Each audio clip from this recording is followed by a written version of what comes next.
Sekarang saya akan melanjutkan pembahasan tentang persamaan difference ya.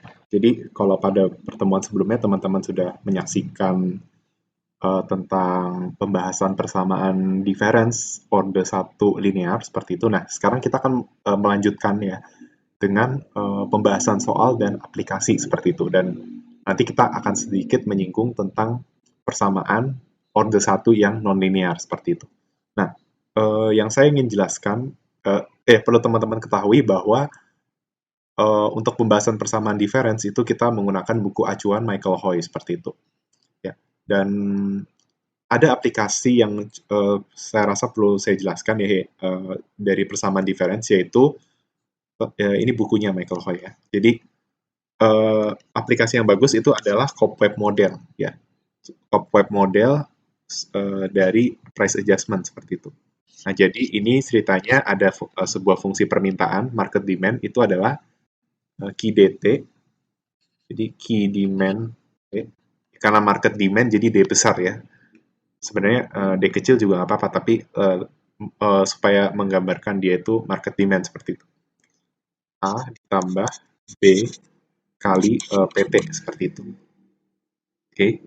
Nah, lalu fungsi supply-nya, ya ini teman-teman tahu ya artinya apa ya. Berarti fungsi demand saat ini itu dipengaruhi oleh harga saat ini, di mana B itu adalah slope dari fungsi kuantitas permintaan pada saat ini, dan A itu adalah faktor-faktor lain yang mempengaruhi seperti itu. Sedangkan ini itu adalah QST sama dengan F ditambah G dikali ET-1 dalam kurung PT. Nah, kalau yang supply itu adalah supply itu dipengaruhi oleh harga saat dipengaruhi oleh ini ET-1. Nah, perlu teman-teman ketahui T-1 itu maksudnya adalah satu periode yang lalu ya. Jadi kalau misalnya T itu 2020 berarti T-1 itu 2019. Seperti itu. Nah, kita mesti tahu bahwa ET-1 itu menunjukkan ekspektasi harga. Jadi ekspektasi harga satu periode yang lalu berdasarkan harga saat ini seperti itu. Adalah seperti ini. Nah, ini ada keterangannya, di mana ET-1 itu adalah PT-1, seperti itu. Nah, to close this model, we need to specify the way in which price expectation are formed. Nah, asumsinya seperti ini. Nah, maka kita tahu ya kalau equilibrium itu berarti QD sama dengan QS. Berarti A plus BPT sama dengan F plus G. Ya, ini jadi G. Karena kan ini kan PT-1, berarti G dikali PT-1 seperti itu. Maka teman-teman akan mendapatkan hasilnya tuh seperti ini. PT sama dengan tinggal permainan biasa aja ya kan. Ini kan berarti A-nya saya hilangin, jadi BPT sama dengan F dikurang A plus G kali PT-1, kan harusnya kayak gitu. Nah, supaya tinggal PT, berarti ini saya bagi B, ini saya bagi B gitu. Maka jadilah seperti ini. PT sama dengan G per B dikali PT-1 ditambah F dikurang A dibagi B, seperti itu. Oke. Nah, teman-teman udah tahu konsep steady state, bahwa steady state itu untuk first order ya, itu ketika nilai saat ini sama dengan nilai periode sebelumnya, atau nilai saat yang akan datang itu sama dengan nilai saat ini. Jadi PT sama dengan PT-1 itu sama dengan P bar. Nah, jadi ini bikin P bar sama dengan G per B P bar ditambah F min A per B gitu. Nah, dapatlah P barnya seperti ini. Oke, kalau teman-teman nggak percaya nih kan, P bar sama dengan G per B dikali P bar ditambah F min A dikali B gitu ya. Berarti apa namanya, cara menyelesaikannya misalnya kita bikin jadi B dikali P bar sama dengan G plus F dikurang A, seperti itu. Nah, misalnya untuk menyelesaikannya, kan ini hasilnya A min F per G min B ya. Sorry, ini G P bar. Oke, berarti ini jadi Misalnya P barnya saya pindahin ke sisi kiri, berarti B dikurang G kali P bar dengan F min A. Sehingga P bar adalah F min A dikurang B min G. Atau bisa kita bikin jadi seperti ini. Ini kali min 1, ini kali min 1. Jadinya min A dikali min jadi plus, F-nya positif jadi min F. G-nya minus jadi plus, B-nya plus jadi minus, jadi seperti ini. Ya, jadi P bar adalah A min F per G min B. Ini formnya kan seperti ini nih. Form dari P barnya itu seperti ini. P bar adalah G per B sama dengan G per B, P bar ditambah F min A per B. Atau sebenarnya kita bisa bikinkan P bar itu adalah A P bar ditambah B gitu ya. Kan ingat bentuk general formnya itu kan YT plus 1 sama dengan AYT plus B kan. Nah, berarti P bar kan steady state itu ketika YT sama dengan YT plus 1. Nah, ini konteksnya P, jadi P bar sama dengan AP bar plus P gitu. Nah, berarti indikator A itu adalah ini, G per B. Ya. Sedangkan B itu adalah F min A per B, seperti itu. Nah, ingat, mus dari solusinya apa? YT sama dengan Y0 dikali A pangkat T ditambah, nah teman-teman harus ingat lagi ya solusinya jadi seperti apa. Y0 dikali A pangkat T ditambah, kalau nggak salah tuh, ditambah B dikali 1 min A pangkat T per 1 min A, ya kan? Solusinya kan seperti itu ya, ketika A itu tidak sama dengan 1 gitu. Nah, ya udah tinggal dimasukin aja deh. Y0-nya itu adalah P0, A-nya itu adalah G per B, unsur B-nya itu adalah F min A per B. Nah, A pangkat T berarti 1 min A pangkat T berarti 1 min G per B pangkat T dibagi 1 min G per B. Gitu. Ini adalah general solution, tapi yang simple itu pakai apa namanya, definite solution, di mana solusinya itu jadi lebih simple ya. Jadi YT sama dengan Y0 dikurang Y bar dikali A pangkat T tambah Y bar kan. Solusinya jadi seperti itu kan kalau definite. Nah, berarti jadi seperti ini, P0 dikurang P bar dikali apa, A pangkat T, A-nya itu adalah G per B pangkat T ditambah P bar, seperti itu. Nah, jadi ini ada kegunaannya gitu ketika teman-teman belajar difference. Nah, kan kita mengasumsikan ceritanya sebuah fungsi permintaan itu adalah dinamis sesuai dengan persamaan Cobweb. Nah, maka equilibriumnya nggak seperti kita nyelesain persamaan statis. Kalau persamaan statis ya QD sama dengan QS itu selesai. Nah, sedangkan ini nggak bisa. Nah, makanya perlu pendekatan difference seperti itu. Oke. Jadi seperti itu. Nah, ini ada teman-teman bisa baca buku penjelasannya ya. Dikatakan bahwa harga konvergen itu ketika absolut A-nya kurang dari 1. Atau dengan kata lain, A-nya itu berada di rentang min 1 sampai 1. Gitu. Makanya bisa kita bilang bahwa ketika harganya itu, ketika A itu adalah G per B ya. Ketika G per B itu ada di antara min 1 sampai 1, maka harga itu akan konvergen ke steady state. Gitu. Jadi harganya menuju steady state gitu. Tetapi dia akan, kalau nggak seperti itu nanti dia goes to zero as semakin bertambahnya T, dia nilainya mendekati 0 seperti itu. Nah, ini teman-teman bisa bacalah penjelasannya seperti itu ya. Nah, kita juga harus tahu bahwa nilai B itu pasti kurang dari 0, G itu lebih dari 0, karena demand itu slope-nya negatif kan, demand itu, persamaan demand itu adalah seperti ini, A ditambah BPT. Nah, demand itu hubungannya dengan P itu berbanding terbalik, makanya B itu pasti minus. Nah, supply itu dengan P hubungannya positif, maka G itu sudah pasti positif. Maka ada catatan ini, B kurang dari 0, G lebih dari 0, seperti itu. Oke. Nah, yang unik juga dari Cobweb model, saya nggak akan coba karena keterbatasan waktu. Jadi teman-teman bisa bikin ya. Jadi cerita kan teman-teman udah dapat solusi seperti ini. Nah, teman-teman bisa pakai ini aja pemisalan. Jadi misalnya teman-teman bikin fungsi demand-nya ini jadi ada angkanya gitu. Misalnya bikin A-nya berapa, B-nya berapa, F-nya berapa, G-nya berapa gitu.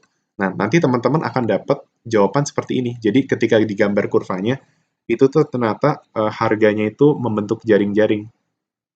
Nah, kayak jaring laba-laba. Nah, tapi ingat ini tuh maksudnya apa? Maksudnya gini. Jadi saya nggak bisa coba ya karena keterbatasan waktu. Jadi ini kan harga mula-mula. Jadi harganya tuh ada di sini mula-mula. Nah, tiba-tiba harganya naik ke sini gitu. Nah, kan kalau umumnya misalnya oh seiring bertambahnya waktu harga itu naik terus. Nah, tapi kalau di Kopep model dia mau bilang bahwa harga itu dinamis. Nggak dia nggak langsung naik terus-terusan naik atau turun terus-terusan turun. Jadi dia tuh kayak naik turun gitu. Nah, itu dijelaskan dalam Kopep model. Ini bisa kita lihat nih. Ya kan? Dari P0 itu ke P1. Nah, habis dari P0 ke P1 harga naik, habis itu harganya turun ke P2. Nah, ini berarti seperti ini, set, set, set. Jadi sekarang P2 di sini. Nah, tadi harganya udah dari P1 turun ke P2. Nah, terus naik lagi, tapi naiknya nggak di atas P1, tapi di bawah P1, yaitu ke P3. Jadi seperti ini. Nah, habis dari P3, nanti akan turun lagi, terus habis turun nanti naik lagi. Nah, jadi intinya tuh dia mau bilang bahwa naik turunnya itu dia tuh kayak berosilasi yang seperti saya jelaskan kemarin. Jadi dia itu naik, turun, naik, turun, naik, turun, tapi kenaikan penurunannya itu kecil-kecil. Jadi nanti dia akan membentuk kayak jaring laba-laba sampai dia itu akan mentok. Nah, inilah steady state-nya ya. Ketika QD sama dengan QS.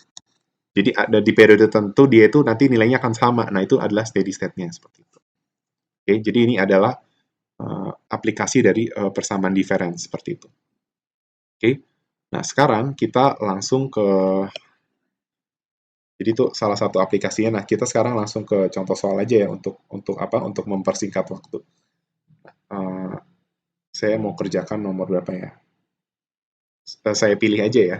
Jadi 1,3 untuk soal hitungannya 1,3 gitu ya. Nanti soal sisanya teman-teman bisa coba kerjakan. Terus kita juga coba kerjakan nomor 3, kerjakan nomor 5, sama kerjakan nomor 7. Nah, ini ada soal Kopep model, teman-teman bisa coba ya, nomor 6 nih. Bisa digambar kurvanya juga. Nah, sekarang mulai dari 1,3 dulu. Jadi kita punya persamaan YT sama dengan 0,5 kali YT min 1 plus 1. Nah, coba ingat tadi, ini udah sesuai general form belum? Nah, teman-teman harus ingat general formnya adalah, saya salin di slide sini aja ya. Saya kasih judul, soal difference order 1 linear.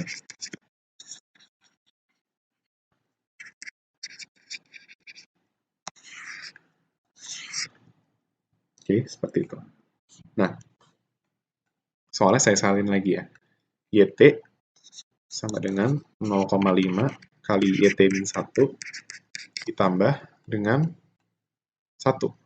Nah, ingat, bentuk persamaan ini belum sesuai bentuk general form. Kenapa? Karena general form adalah YT plus 1 sama dengan AYT ditambah B. Berarti ini tuh harus diubah jadi YT plus 1 sama dengan 0,5 YT ditambah 1. Seperti itu. Nah, ini baru memenuhi general form. Nah, solusinya, teman-teman masih ingat nggak solusinya seperti apa?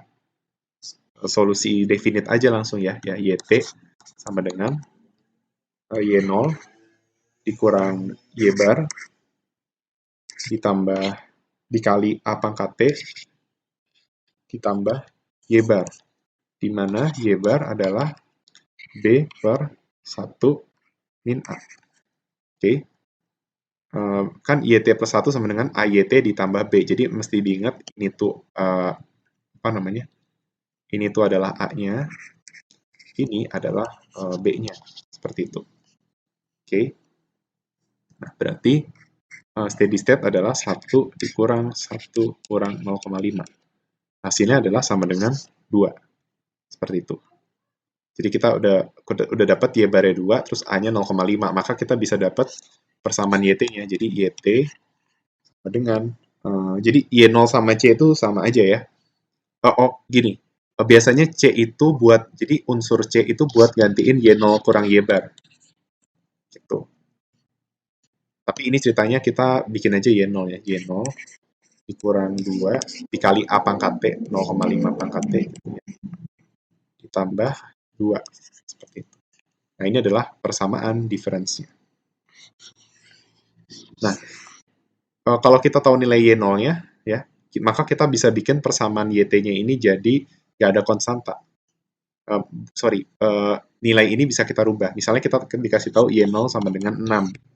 Maka persamaannya jadi YT sama dengan 4 dikali 0,5 pangkat T ditambah 2. Seperti itu. Oke. Jadi seperti itu. Saya juga harus coba jelaskan ke teman-teman bahwa yang namanya steady state itu tidak selalu ada ya dalam soal-soal gitu. Bisa aja ada kasus tertentu steady state itu nggak ada. Tapi kalau steady state itu ada, maka kita bisa mengklasifikasikan apakah steady state-nya itu, apakah sebuah persamaan tersebut konvergen ke steady state atau mendekati steady state, atau dia itu divergen atau menjauhi dari steady state. Nah, kemarin itu udah saya bahas, saya nggak akan ulang lagi. Nah, supaya tahu steady state atau enggak gimana? Lihat dari ini ya, absolute A-nya itu kurang dari 1 atau enggak, atau apakah nilai A-nya itu berada di rentang ini. Nah, ternyata nilai A itu 0,5. Berarti, maka kita bisa bilang bahwa persamaan ini itu, jadi YT itu konvergen to steady state sama dengan 2. Gitu. Jadi kita akan bilang seiring bertambahnya waktu atau ketika T mendekati tahingga atau menuju tahingga, menuju infinity, maka YT itu akan sama dengan 2. Gitu. Itu maksudnya. Tapi kalau nilai A-nya absolut A lebih dari 1 atau nilai A itu kurang dari min 1 atau A lebih dari 1, maka YT divergen to steady state. Jadi malah semakin menjauhi steady state seperti itu. Oke. Jadi seperti itu. Ya, untuk nomor 1. Nah, sekarang saya akan coba soal cerita. Ya, nomor 3. Semoga penjelasan saya tidak kecepatan. Oke, sekarang masuk ke nomor 3. Nomor 3, nah, jadi ceritanya, nanti teman-teman bisa coba yang nomor 4 ya. Oke, nomor 3. Nah, ketika kamu menginvestasikan uang kamu $1.000 tiap hari di saving account yang memberikan interest rate sebesar 0,5% per bulan, berapa banyak uang di tabungan tersebut setelah 120 bulan? Nah, tapi ingat, ini harus disesuaikan dengan model difference. Ya. Maka caranya gimana? Nah, selalu ingat bentuk general form. Dan harus mengerti arti dari persamaan tersebut. Itu yang lebih penting. Ini adalah general formnya. YT plus 1 sama dengan AYT tambah B. Nah, kalau mengerjakan soal cerita, yang perlu teman-teman ketahui adalah interpretasi dari persamaan ini. Nah, persamaan ini maksudnya apa? Maksudnya YT plus 1 itu nilai 1 periode yang akan datang, YT itu adalah nilai saat ini, Y0 itu nilai mula-mula, A itu adalah multiplier-nya, apakah dia dilipat gandakan atau terdepresiasi. Nah, B itu adalah penambahan yang konstan di tiap periode waktu. Seperti itu. Nah, sekarang misalnya kasusnya seperti ini. Ketika ada orang yang tiap bulan itu memberikan $500 atau menaruh $500 di bank, artinya apa? Artinya tiap periode waktu itu uang tabungannya akan selalu ditambah 500. Maka nilai B itu sama dengan 500, seperti itu. Tapi ketika dia nggak nabung tiap bulan misalnya, dan periode dihitung dalam bulan, maka nilai B itu nggak ada.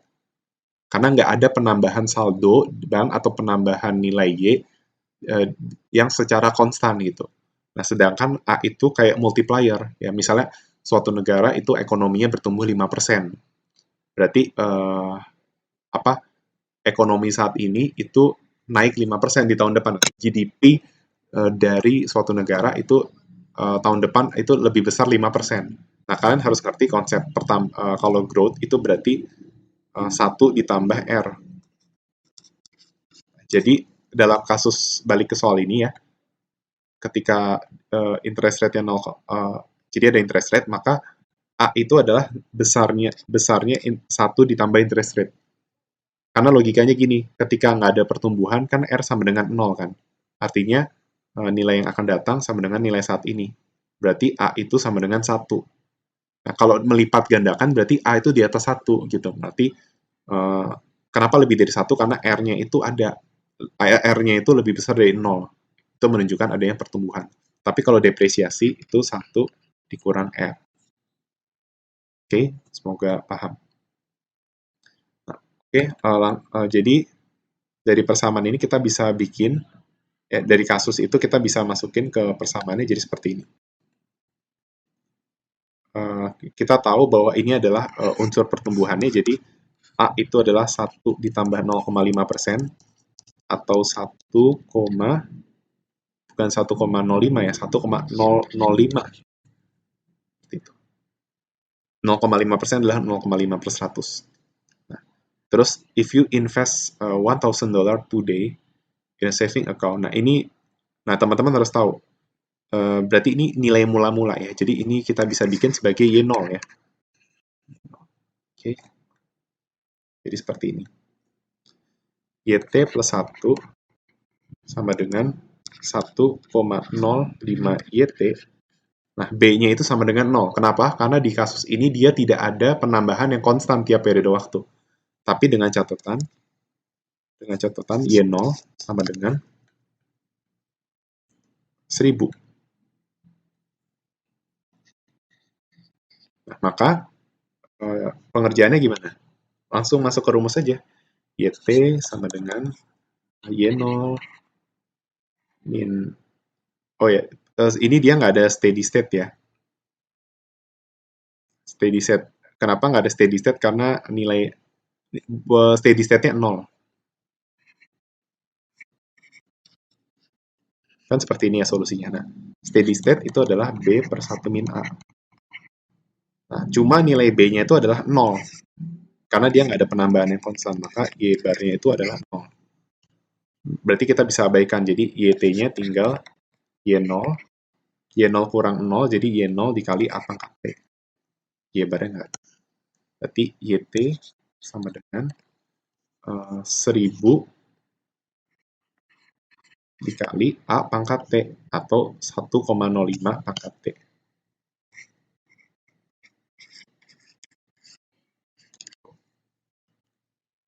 Nah, terus ditanya berapakah uangnya ketika 120 bulan, berarti tinggal cari Y 120 sama dengan 1000 dikali 1,05 pangkat 120. Ini rumusnya sama persis kayak kalau kalian belajar matematik keuangan ya. Present value dikali 1 plus interest rate dipangkat dengan waktu. Sama. Dapatlah Y120 itu adalah 1819,40. Oke, seperti itu. Nah, kebetulan nomor 3 kalian nggak pakai difference juga bisa sih, pakai rumus apa namanya, bunga majemuk. Tapi kalau teman-teman coba nomor 4 itu nggak bisa ya. Ini kayak anuitas nih ya. Jadi kamu ngasih deposit $50 tiap bulan. Nah, berarti ini adalah nilai B. Nah, terus dibilang bunganya 1%. Berarti ini jadi 1 plus A-nya sama dengan 1,01. How many months it take before you have $4.175 in your account. Nah, berarti ini, jadi yang ditanya itu adalah berapakah nilai T-nya. Nah, berarti ini tuh menjadi kayak, berarti ini tuh jadi kayak YT plus 1-nya gitu. Atau ini jadi YT-nya. Nah, yang mau dicari adalah nilai T-nya. Tapi ini udah mulai ada unsur B kalau nomor 4 ya. Jadi seperti itu.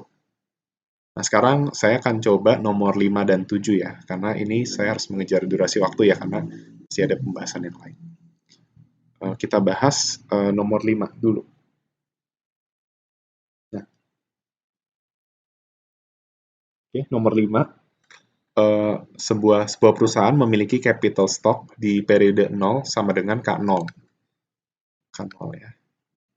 Dan investasinya itu konstan, sebesar I.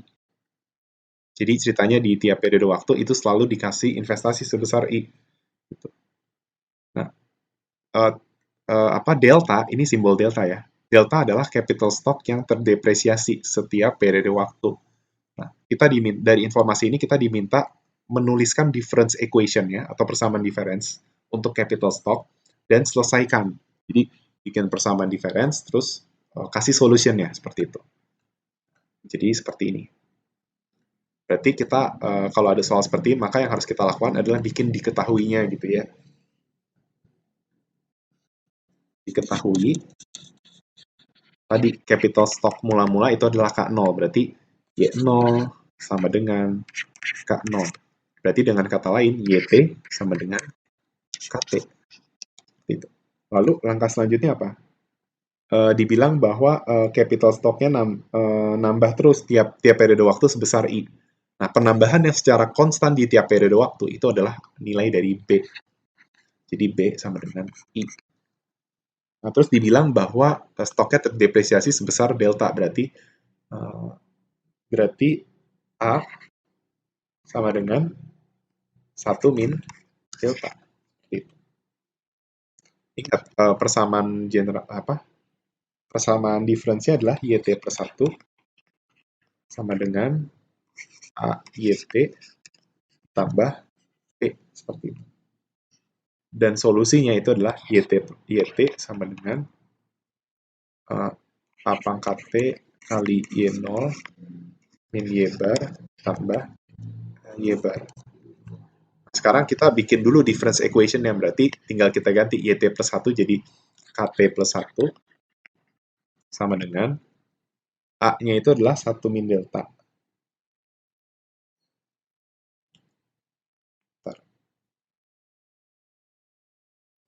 Oh, bentuk persamaan ini dulu ya, sorry, jangan ke sini. Berarti KT plus 1 sama dengan A, A-nya itu adalah 1 min delta. AIT, jadi 1 min delta kali KT, ditambah B, atau tambah I. Nah, ini adalah persamaan difference-nya. KT plus 1 sama dengan 1 min delta kali KT ditambah I. Nah, sekarang masuk ke solution-nya. Solution-nya berarti masukin ke sini. Hasilnya adalah KT sama dengan...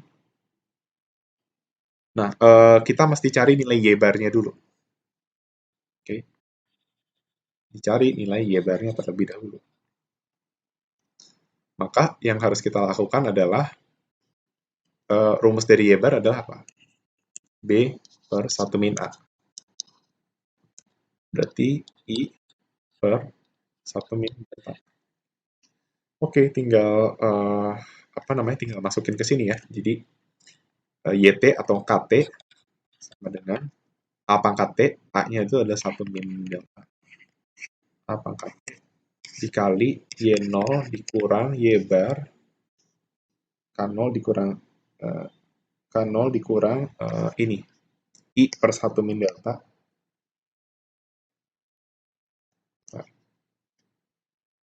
Nah, ini I per 1 min delta ya.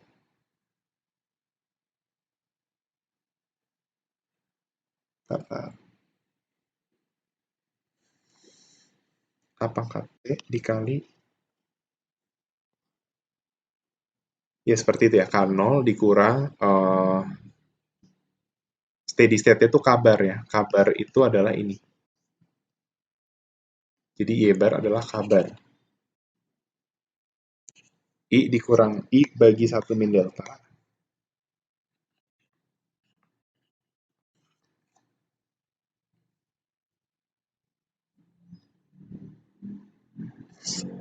Ditambah dengan I dibagi 1 min delta.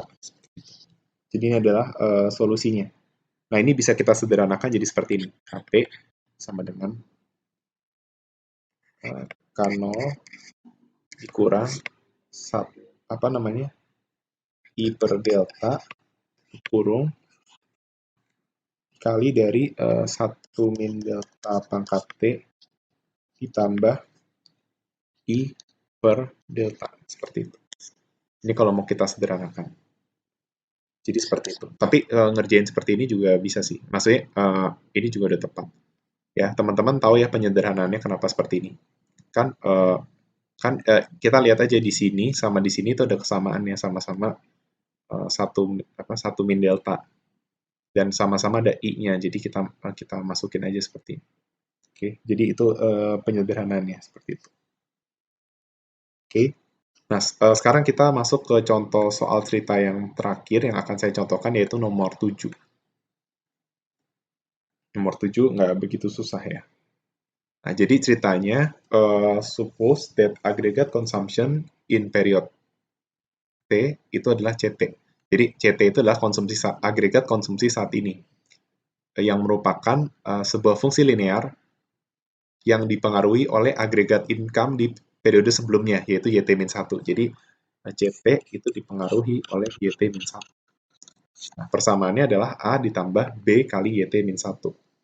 Nah, catatannya A, B itu adalah konstanta yang positif atau lebih dari 0. Nah, jika agregat investment itu adalah constant amount sebesar I, dan agregat income itu equal consumption plus investment atau YT sama dengan CT plus I, maka kita diminta menuliskan difference equation dari agregat income dan selesaikan. Nah, terus ini ada soal selanjutnya ya. Nah, berarti kita diminta bikin persamaan agregat income-nya. Agregat income itu apa? Agregat income itu ini ya, YT. Berarti nanti bikin YT plus 1 sama dengan apa gitu. Jadi teman-teman dapatlah gambarannya kayak apa. Nah, maka yang teman-teman harus lakukan adalah kita salin dulu persamaan ini. Oke, yang nomor 7.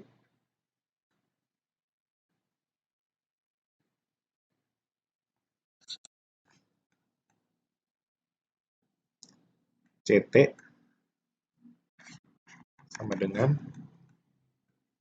A ditambah B kali YT-1.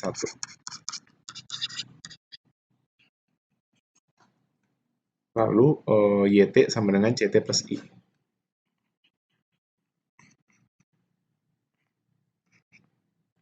CT ditambah I. Nah, yang ditanya adalah YT plus 1. Berarti YT plus 1 adalah ini yang dimainkan.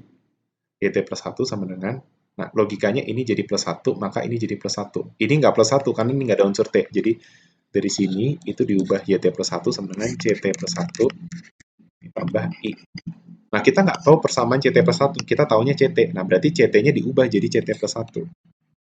Jadi CT plus 1 sama dengan A ditambah B dikali YT. Sehingga YT plus 1 sama dengan CT plus 1. CT plus 1 berarti ini A plus BYT, A plus BYT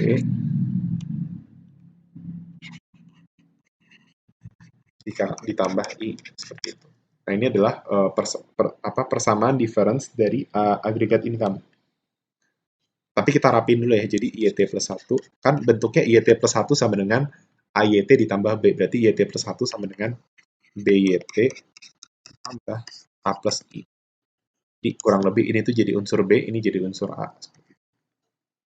Nah, ini adalah bentuk dari persamaan difference-nya. Nah, solusinya, ingat kan, YT sama dengan Y0 min Y bar. Oh ya, sebelumnya kita cari dulu Y bar-nya. Y bar itu adalah B per 1 min A. Unsur B-nya adalah yang ini. Jadi A plus I dikurang 1 min A. A-nya adalah B. Nah, ini adalah Y bar-nya. Nah, nilai YT adalah, nah, saya tulis dulu ya, Y0 min Y bar kali A pangkat T ditambah Y bar.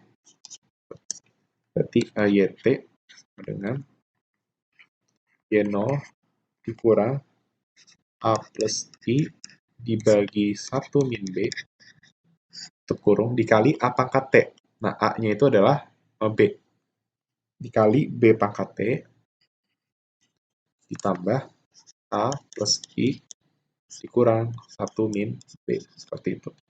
Nah, ini adalah persamaan dari difference-nya. Nah, terus ini ada keterangan tambahannya.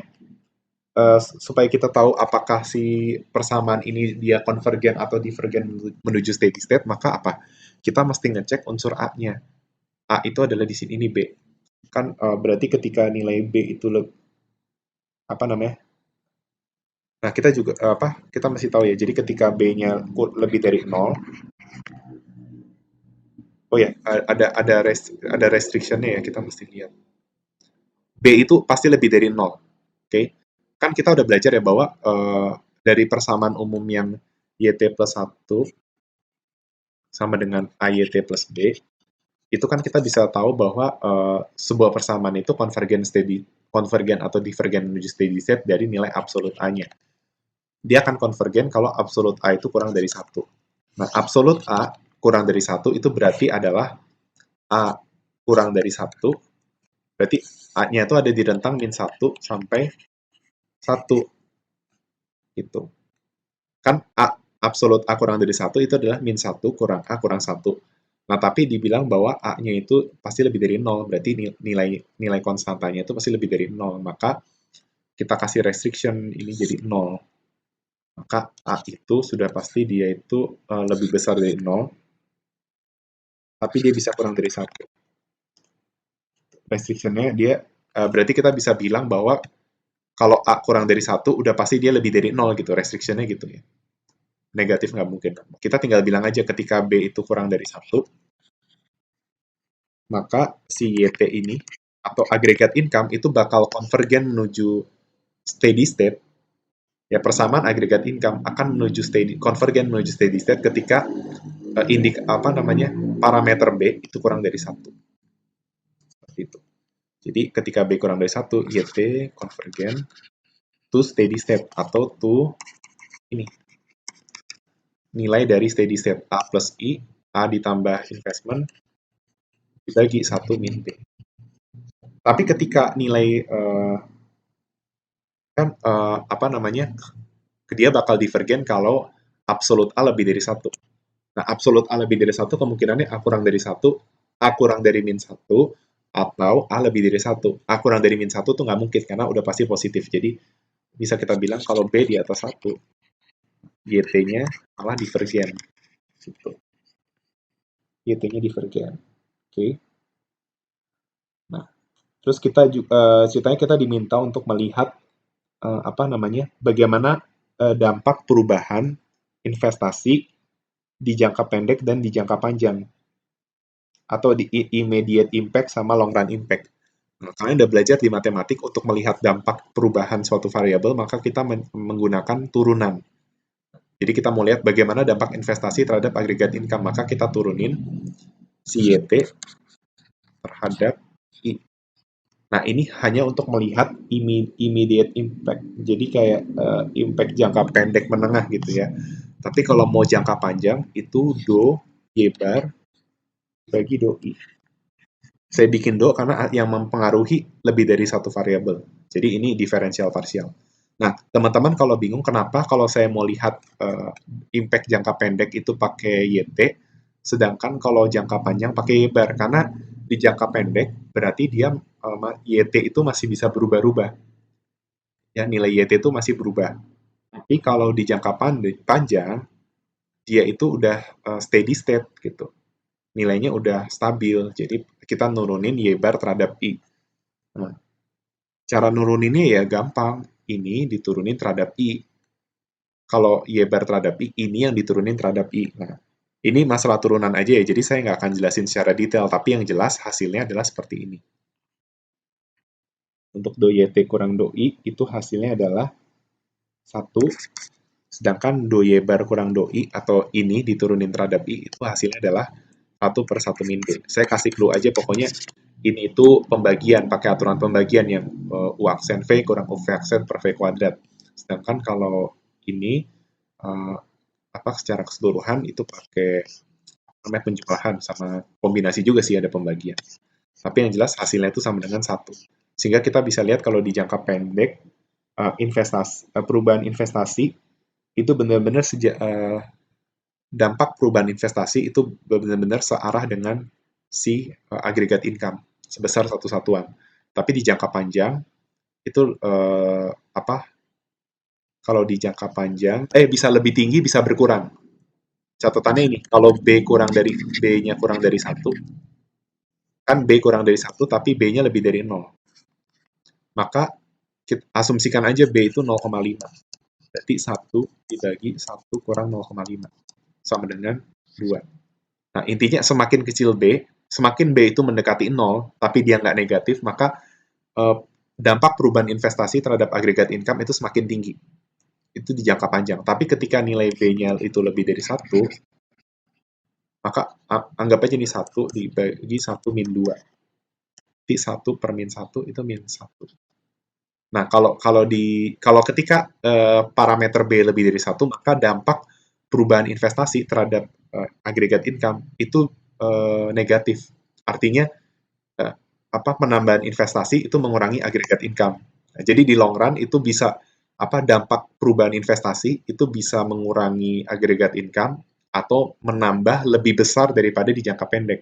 Jadi parameter B itu menentukan apakah dia itu eh, dampak investasinya itu meningkat, dampak perubahan investasi terhadap aggregate income itu meningkat, atau justru malah menurunkan.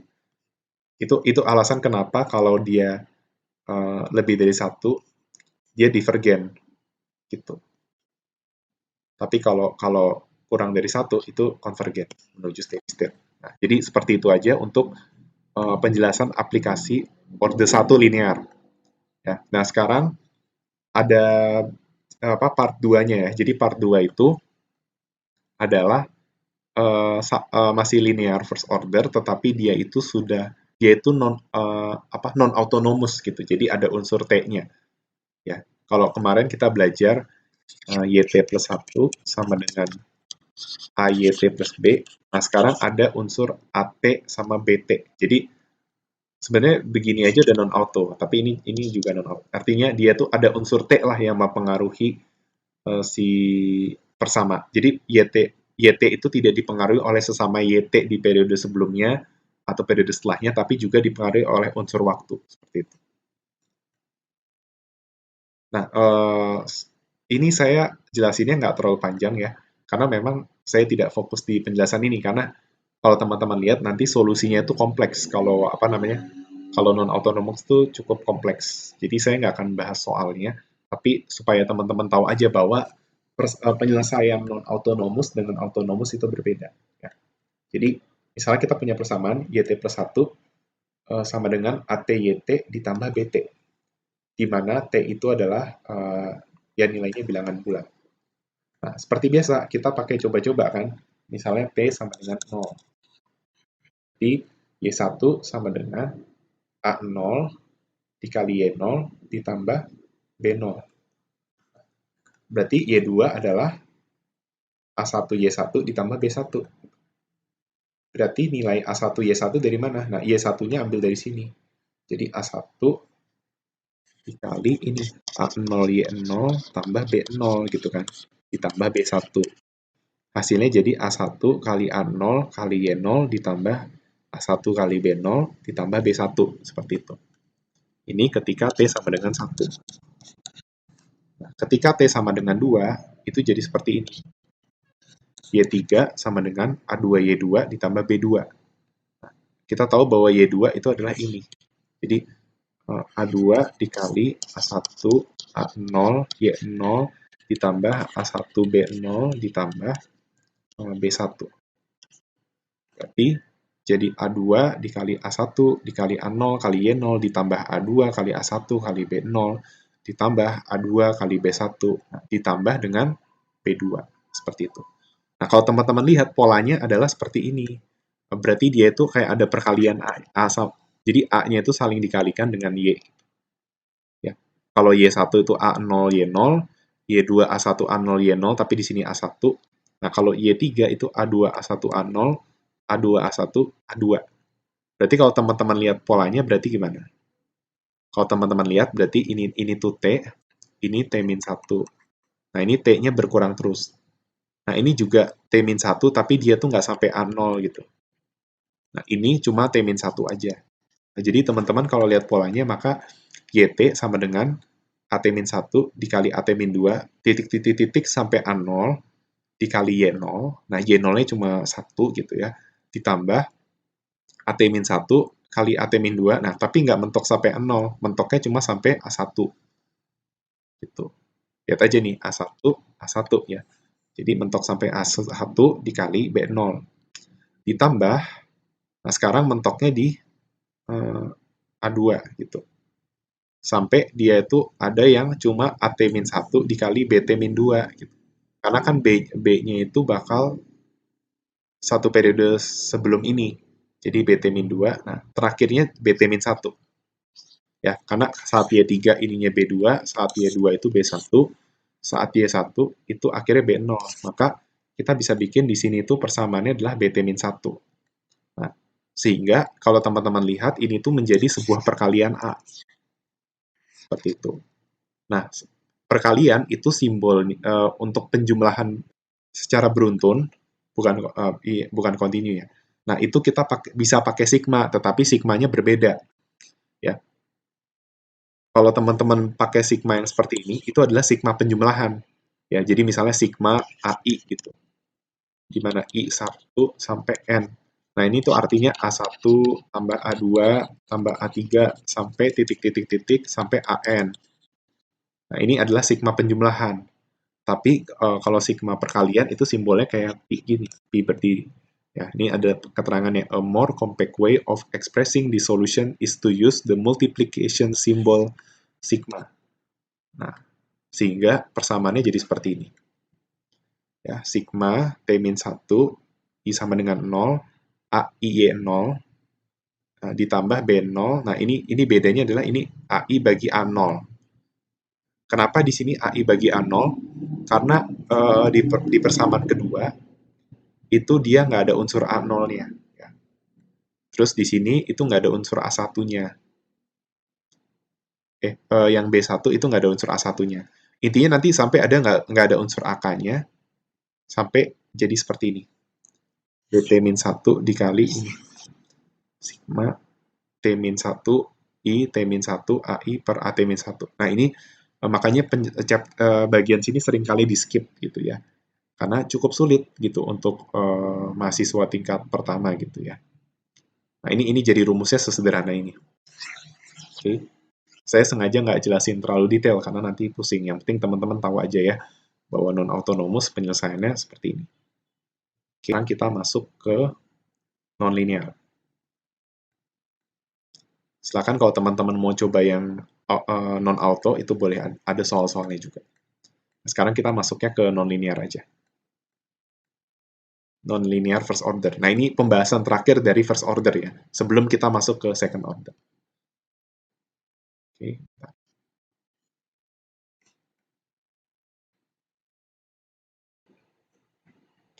Oke, jadi ini bisa dilihat ya bahwa chapter ini sebenarnya bisa diaplikasikan untuk growth model. Ada economic growth model, ya, model pertumbuhan ekonomi dengan Malthusian growth model. Kalau Malthusian itu kependudukan, ya, seperti itu. Nah, kalian udah belajar di ecodynamics ya, apa yang membedakan sebuah fungsi itu linear atau non-linear. Perbedaannya terletak dari unsur YT, ya. Ketika YT itu di pangkat alfa, nah alfanya tidak sama dengan 1, maka dia disebut non-linear, seperti itu. Baik kurang dari 1 maupun lebih dari 1. Oke. Nah, jadi ini adalah general expression ya. YT plus 1 sama dengan GYT dipengaruhi oleh T. Tapi kalau autonomous itu dia tidak dipengaruhi T, jadi YT plus 1 itu dipengaruhi oleh YT saja. Ya. Nah, apa steady state equilibrium itu kan terjadi ketika YT plus 1 sama dengan YT. Berarti Y bar itu adalah fungsi dari Y bar, seperti itu. Oke.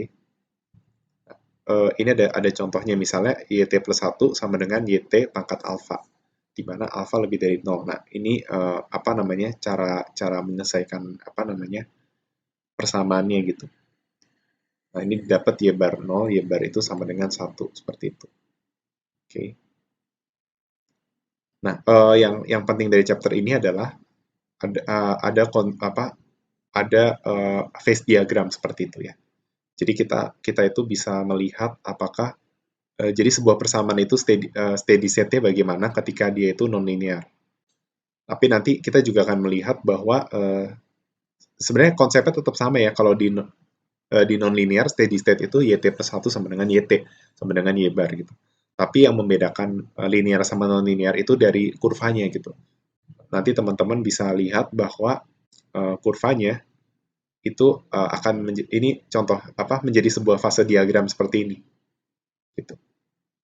Di mana ini ada sebuah grafik ya, grafik yang menunjukkan hubungan antara YT plus 1 dengan YT seperti itu. Nah, jadi kita mau lihat nih ketika apa ketika YT plus 1-nya sekian, YT-nya berapa gitu.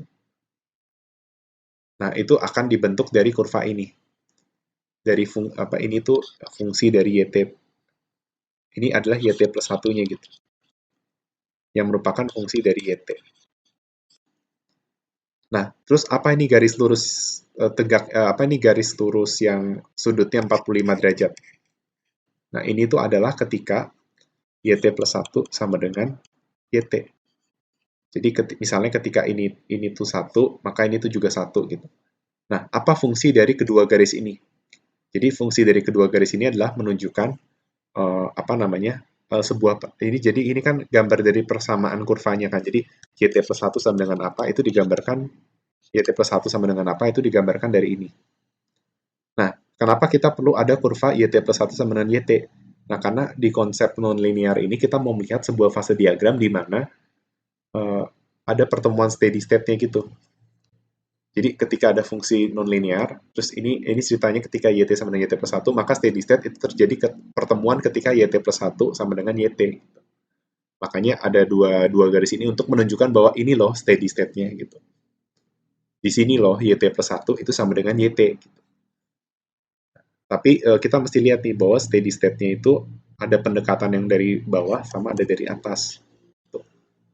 Jadi kalau di atas dia akan menyesuaikan ke bawah, yang bawah akan menyesuaikan ke atas gitu.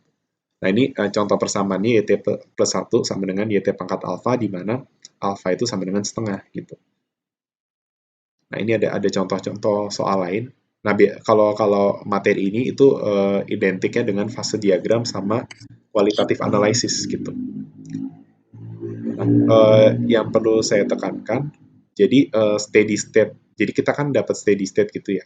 Nah, steady state-nya itu nanti ada sebuah kasus di mana steady state-nya itu ada dua. Terutama kalau ini kan kebetulan persamaannya bukan ya ini persamaannya masih kayak gini aja kan. Nah, nanti ada persamaan di mana dia itu ada dua steady state. Nah, steady state itu ada yang unstable, ada yang stable.